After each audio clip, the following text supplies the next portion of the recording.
Hello বন্ধুরা, আমি বাবলি আবার চলে এলাম ফুড ডায়েরি চ্যানেল থেকে। আজকে আমার আরেকটি রেসিপি গন্ধরাজ চিকেন। প্রথমে আমি 1 কিলোর মতন চিকেন নিয়ে নিলাম। আমি আন্দাজ মতন কিছুটা লবণ দিয়ে দিলাম। আমি অর্ধেকটা গন্ধরাজ লেবু চিপে দিয়ে দিলাম।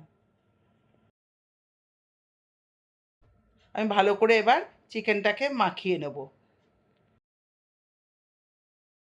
এরপর আমি 15 মিনিটের মতন চিকেনটাকে ঢাকা দিয়ে রেখে দেবো।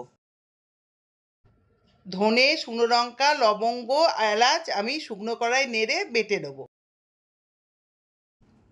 আদা, কাঁচা লঙ্কা, রসুন আমি একসাথে বেটে নেব। এবার আমি মাংসটাতে আদা, কাঁচা লঙ্কা, রসুন বাটাটা দিয়ে দিলাম। এবার কিছুটা পরিমাণ ফ্যাটানো টক দই দিয়ে দিলাম। এবার সামান্য পরিমাণ গোলমরিচের গুঁড়ো দিয়ে দিলাম। আবারও একবার ভালো করে মাংসটা মাখিয়ে নিলাম। মাংসটা মাখানোর পর আবার 15 মিনিট ঢাকা দিয়ে রেখে দেব। 15 মিনিট পর রান্নাটা আমি এবার শুরু করব। কড়াইতে সাদা তেল দিলাম। তেল গরম হয়ে গেলে আমি তেজপাতা আর দারচিনি ফোড়নে দিয়ে দিলাম। এবার মাখানো চিকেনটা আমি কড়াইতে দিয়ে দেব। এবার মাংসটা ভালো করে নাড়িয়ে আমি মাংসটাকে 10 মিনিটের মতন ঢাকা দিয়ে রেখে দেব।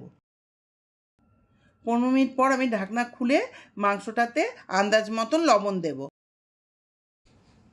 এবার কিছুটা পরিমাণ আমি হলুদ গুঁড়ো দেব। এবার মাংসটাকে আমি ভালো করে একটু নাড়া দেব।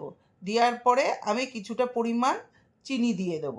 চিনি দেওয়ার পরে আমি মাংসটাকে আবার একটু ভালো করে কষিয়ে আমি ঢাকা দিয়ে দেব।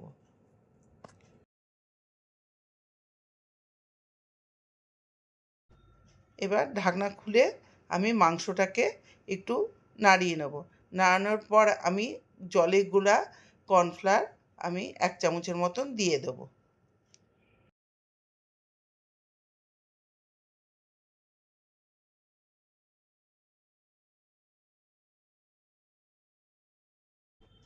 এবার 10 মিনিট পর আমি ঢাকনা খুলে আমি কয়েকটা চেরা কাঁচা লঙ্কা দিয়ে দেব।